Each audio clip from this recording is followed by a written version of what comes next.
आपको बता दें कि सचिवालय में सीएम भजनलाल शर्मा मौजूद हैं। सचिवालय कॉन्फ्रेंस हॉल में अधिकारियों की बैठक ले रहे हैं और ब्यूरोक्रेसी के अधिकारियों के साथ ये पहली बैठक है मुख्यमंत्री भजनलाल की। वहीं बैठक में सीएस उषा शर्मा, सचिव स्तर के अधिकारी मौजूद हैं। साथ ही सभी विभागों के एसीएस, प्रमुख सचिव और सचिव भी मौजूद हैं। बैठक में सरकार के विजन को मुख्यमंत्री भजनलाल सामने रख रहे हैं। क्या विजन सरकार का रहने वाला है, किस विजन को लेकर सरकार काम करेगी, किस तरह का फ्रेमवर्क होगा, ये सब चर्चाएं इस बैठक में। और बेहद महत्वपूर्ण बैठक, मुख्यमंत्री बनने के बाद पहली बार जो है अधिकारियों की बैठक ले रहे हैं, ब्यूरोक्रेसी के अधिकारियों की बैठक ले रहे हैं। सचिवालय के कॉन्फ्रेंस हॉल में ये बैठक जारी है। तो सचिवालय में मुख्यमंत्री भजनलाल शर्मा मौजूद हैं। पहले तमाम जो अधिकारी थे उनसे जान पहचान मुख्यमंत्री ने की। चलिए इस खबर पर और अधिक जानकारी के लिए हमारे सहयोगी भरत हमारे साथ लाइव जुड़े। भरत, बैठक शुरू हो चुकी है।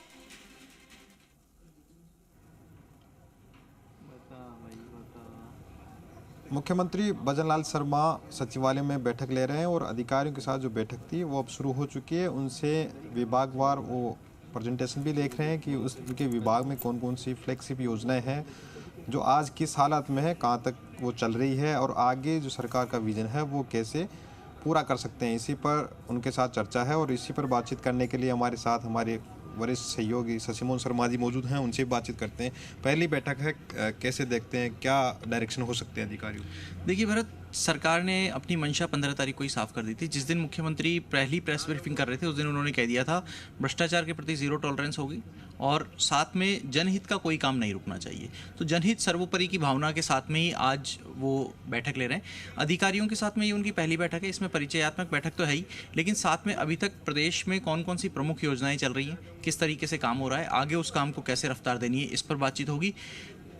फिर भी बीजेपी का जो चुनावी घोषणा पत्र था, जिसे पार्टी ने संकल्प पत्र नाम दिया था, उसको आधिकारिक जामा पहनाया जाए या नहीं पहनाया जाए, इसमें से कितनी घोषणाएं संभव हो पाएंगी, इसके ऊपर फौरी चर्चा होगी।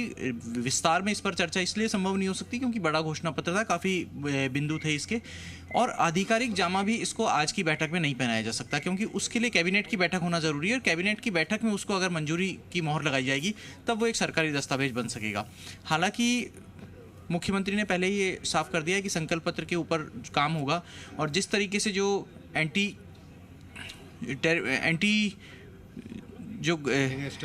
गैंगस्टर, धन्यवाद आपने याद दिलाया, एंटी गैंगस्टर स्क्वाड का जो गठन किया और साथ में जिस तरीके से एसआईटी की बात की, तो वो घोषणा पत्र के प्रमुख बिंदु थे। पहले दिन सरकार का कोई मैसेज जाए काम करने का कि सरकार किस गंभीरता के साथ मैसेज काम कर रही है। खासतौर से कानून व्यवस्था का, लॉ एंड ऑर्डर की कमजोरी का मुद्दा बीजेपी ने चुनाव में उठाया, तो सत्ता में आने के बाद क्या उस पर अमल किया, ये मैसेज देने की कोशिश। युवाओं, बेरोजगारों के लिए पेपर लीक रोकने का मुद्दा उन्होंने उठाया कि पेपर लीक नहीं होंगे बीजेपी की सरकार आएगी तो एसआईटी गठित करने का मुद्दा, ये सारी बातें इसलिए एड्रेस की गई जिससे कि जनता को इस बात का एहसास हो कि जिन मुद्दों के ऊपर बीजेपी ने चुनाव लड़ा, जिन मुद्दों के ऊपर जीत करके सरकार में आए, उनको पूरा करने के प्रयास भी किए जा रहे हैं। बहरहाल अभी भजनलाल शर्मा का जो संगठनात्मक अनुभव है उस नज़रिए से भी वो सरकार की योजनाओं को परखेंगे। वो ये भी देखेंगे कि अधिकारी किस रवैये से उनके सामने बात रख रहे हैं, क्या कितनी गंभीरता अधिकारियों में दिख रही है, और आने वाले दिनों में जब ट्रांसफ़र पोस्टिंग होगी तो आप उसमें भी इस बैठक का असर देख सकेंगे कि कितना असर हुआ है। आज जब सांगानेर में बैठक हुई तब भी सांगानेर में जो कार्यक्रम हुआ, वे जो यात्रा निकल रही है उसको लेकर के, उस विकसित भारत यात्रा में भी उन्होंने कह दिया कि अधिकारियों के काम की परफॉर्मेंस जांची जाएगी और इस यात्रा में क्या रवैया है अधिकारियों का, यात्रा में कैसा काम कर रहा है, इस पे भी डे टू डे फीडबैक बोलेंगे। लेकिन कल बैठक थी कि औपचारिक बैठक होगी, लेकिन आज तो अधिकारी अपना प्रेजेंटेशन लेकर पहुंचे हैं कि वो प्रेजेंटेशन भी होगा, ऐसा कुछ?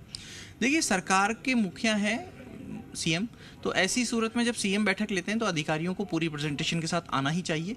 कब किस मुद्दे पर बातचीत हो जाए या लग जाए कि ये ज़रूरी मुद्दा है, इस पर बातचीत करनी है, तो ये अधिकारियों को अपने विभाग के बारे में पूरी जानकारी होनी चाहिए। ये उनकी जॉब रिक्वायरमेंट भी कहती है और उनका रवैया ऐसा होना भी चाहिए कम से कम जनता के काम के प्रति, क्योंकि वो जनता के प्रतिनिधि, जनता के प्रति जवाबदेह हैं। वो भी भले ही निर्वाचित होकर के नहीं आते हैं, लेकिन जब प्रदेश की सरकार में वो बैठे हैं, अधिकारी के रूप में काम कर रहे हैं, तो कार्यपालिका के प्रमुख व्यक्ति के नाते उनकी ये जिम्मेदारी है, जवाबदेही भी उनकी जिम्मेदारी है कि काम पूरा हो और समय पर पूरा हो। समयबद्धता ज़रूरी है किसी भी काम में। काम देर सवेर होगा, अब कोई काम की मियाद निकल जाएगी, ज़रूरत निकल जाएगी, उसके बाद वो काम हो रहा है तो उसका मज़ा कई बार रहता नहीं है, इसलिए समयबद्धता ज़रूरी होनी चाहिए। सबसे जो बीजेपी ने जब आंदोलन किए थे तो अधिकारियों को भी उन्होंने एक चेतावनी भरे लहजों में कहा था कि जो काम नहीं करते वो सरकार बदलने के बाद में उनको बदला जाएगा। तो अब क्या स्थिति है कि बदलने की प्रक्रिया शुरू हो जाएगी या